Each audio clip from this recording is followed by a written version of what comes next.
नमस्कार दोस्तों, मैं हूं आपका दोस्त रोहिताश यादव। आज एक वो कहते हैं क्रिप्टो करेंसी पर हावी कौन हो गए आजकल? हैकर्स, या तो बेईमान या हैकर्स। इन्हीं का आजकल बोलबाला है और चारों तरफ इन्हीं की चर्चा है और कोई टॉपिक ही नहीं है। ये हैक हो गया, वो हैक हो गया, या वो फोर्जरी करके निकल गया, या उसने ये सब बंद कर दिया। यही सब सुन सुन के क्रिप्टो करेंसी में वो कहते हैं भेजा फ्राई, यही सब चल रहा है। अभी एक न्यूज़ निकल के आ रही है और वो है FTX में जो हैकर था, जिसने FTX को हैक किया था, उसने बहुत बड़ी मात्रा में ईथर और BNB इनको हैक किया। अब हो ये रहा है कि अब वो सेल कर रहा है। देखिए, पहले से ही क्रिप्टो करेंसी में अपना जो है कुछ ना कुछ डाउन चल रहा है, बहुत अच्छा अभी हिसाब नहीं चल रहा है। कहीं ना कहीं से वो कहते हैं रोज कोई ना कोई एक ऐसी नेगेटिव न्यूज आ जाती है जिसकी वजह से कहते हैं बस नीचे ऊपर का अभी जो है ज़्यादा कुछ समझ में नहीं आ रहा कि हो कितना टाइम लगेगा। मोस्टली पूछा यह जाता है कि सर बुल रन कब आएगा या ये कब तक ऐसा रहेगा। तो देखिए, इसका जवाब तो किसी के पास नहीं है कि ये ऐसा कब तक चलेगा या ये सब और कितने दिन चलने वाला है। ये तो डिपेंड करता है कि सिचुएशन कब कौन सी किस करवट, कुछ या नहीं कह सकते।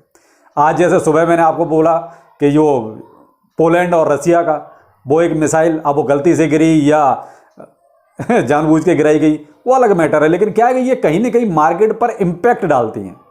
तो अब यही चीज़ आगे और ज़्यादा परेशान कर रही है। अब मैं आपको एक चीज़ दिखाता हूं। हैकर्स ने जो हैक किया था उसमें देखिए 2,28,524 ईथर जो है यानी इथेरियम हैक किए। अब एक चीज़ बताइए, उसने तो हैक किए ना, उसके कौन सा अपना माल है, कौन सा अपने बाप का माल है कि उसने पैसा दे के खरीदा है? तो वो तो देखो किसी भी रेट पे बेच सकता है। अब डिपेंड करता है कि वही वो कब तक अपने पास होल्ड करके रखता है। और ये मान लीजिए 35वें नंबर का होल्डर बन गया वो, यानी कि कुछ भी नहीं लगाया, केवल उसने दिमाग लगाया। दिमाग लगा के वो ईथर का ये मान लीजिए 35वें नंबर का होल्डर बन गया। इतनी बड़ी होल्डिंग उसके पास हो गई। कितनी? 2,28,524 इथेरियम की। वो जब चाहे इसको बेच सकता है। क्यों? उसने किसी प्राइस पे नहीं खरीदा है, वो तो किसी भी प्राइस पे बेच सकता है, उसके तो फ्री का सौदा है। और उसके पास जो है 1,08,454 BNB भी हैं, यानी इतने इथेरियम है और 1,08,454 BNB भी हैं उसके पास। लेकिन BNB में वो 10वें नंबर का होल्डर बन गया। आप ये देख लीजिए कि हैकर जो है इतनी बड़ी बड़ी संख्या में हैक करके टोकन्स को बैठे हुए हैं। अब जब हम पैसा लगा के खरीदते हैं तो हमें भाई प्रॉफिट चाहिए। क्यों? हमने जिस प्राइस पे खरीदा है हम उसी के ऊपर वाले प्राइस पे बेचेंगे। लेकिन ये क्या है? फ्री का सौदा, किसी भी प्राइस पे बेच देंगे, इनका क्या जाता है।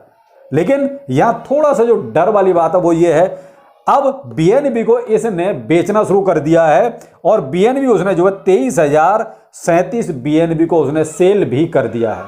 तो देखिए, ये दोनों करेंसी ऐसी हैं जो कहीं ना कहीं मार्केट में अपनी वैल्यू रखती हैं, अपनी पोजीशन बना के बैठी हुई हैं। देखिए, ज़्यादा इम्पैक्ट तो नहीं आएगा क्योंकि इनको खरीदने वाले भी बहुत हैं, लेकिन खामखा का एक फट तो है। कहीं ना कहीं अगर इतना माल मार्केट में आएगा, वो भी ऐसी सिचुएशन में जब सबका विश्वास ही डगमगा रहा है, उस टाइम पे अगर माल मार्केट में आएगा तो क्या होगा? पैनिक बढ़ेगा। तो इसलिए अब इसने क्या किया, BNB जो है 23,037 BNB को सेल आउट भी कर दिया है। अब यहां समस्या इसी बात की है कि ये अपने पास होल्ड ही करके रखे तो ज़्यादा बेहतर है, नहीं तो मार्केट में एक खामखा की टेंशन और बढ़ेगी। आज एक और दिक्कत पैदा हुई, वो हुई इन्फ्लेशन रेट से। यूके का इन्फ्लेशन रेट आया 11.1%, यानी ये और एक बड़ी दिक्कत हुई। भाई US का तो चलो ठीक था, जितना सोच रहे थे उससे कम आया, भाई 7.7% आया। लेकिन यूके का आज ही आया है और वो आया है 11.1%, और इंडिया का अपना 6.7% और कनाडा का 6.9%। तो बाकी तो देखिए जो लोग ये सोच रहे थे उससे कम ही आया, लेकिन यूके का बहुत ज़्यादा बढ़ गया। 1981 के बाद का उसका ये इन्फ्लेशन रेट इतना है, यानी कि 1981 से सबसे ज़्यादा हो गया इसका। तो ये कहीं ना कहीं एक चिंता का विषय एक ये है। और दूसरा सबसे बड़ा चिंता का विषय है ये हैकर, जिसने जो है ये थोड़ा सा मार्केट में डर पैदा किया है। क्यों? क्योंकि इसने BNB को सेल करना शुरू कर दिया है। ये सेल ना करता, अपने पास होल्ड करके रखे तो नो प्रॉब्लम, कोई दिक्कत नहीं है। लेकिन क्या है कि सेल करेगा तो देखिए कहीं ना कहीं मार्केट में माल आएगा तो थोड़ी सी दिक्कत तो पैदा होती है। आकर यहाँ पॉजिटिव चीज़ आपके लिए है कि शिबा इनू में एक व्हेल ने जो है 655 बिलियन SHIB की जो है खरीदारी की है। तो शिवाइनू में तो एक अच्छी चीज़ हुई कि चलिए किसी वेल ने जो है बहुत अच्छी होल्डिंग की, और इस वेल के पास जो इथेरियम वेल है इसने बहुत बड़ी मात्रा में पहले से ही जो है अपने पास और भी शिवाइनू टोकन्स रखे हुए हैं। लगभग 14.5 ट्रिलियन के आसपास इसके माल है। शिवाइनू की होल्डिंग बहुत तगड़ी है। तो ये तो कहीं ना कहीं देखिए पॉजिटिव चीज़। चलिए अच्छी बात है कि ऐसे गिरे हुए रेट पे बाइंग हो रही है। बाइंग हो रही है तो देखिए कुछ ना कुछ तो टोकन्स किसी के पास जा ही रहे हैं। तो क्या है, शिवाइनू का तो ठीक है, लेकिन ये वाली कहीं ना कहीं हमारे लिए थोड़ी सी वो कहते हैं टेंशन वाली बात हो सकती है। लेकिन वही है देखिए सब मार्केट है, कुछ भी हो सकता है और कभी भी हो सकता है। ये क्रिप्टो करेंसी का नेचर है। दूसरा, कुछ लोग पूछ रहे हैं G20 में क्या हुआ। देखिए साहब अभी कोई ऐसी अपडेट निकल के नहीं आई है। जैसे ही कोई भी पॉजिटिव या नेगेटिव जो भी निकलता है वहाँ से मैं तुरंत आपको अपडेट करता हूँ। अभी G20 में कोई भी ऐसा वो कहता है लेटेस्ट अपडेट या हमें जो गुड न्यूज़ चाहिए किसी तरह की रेगुलेशंस में आखिर क्या हो रहा है, तो उस टाइप की अभी कोई न्यूज़ नहीं निकली है।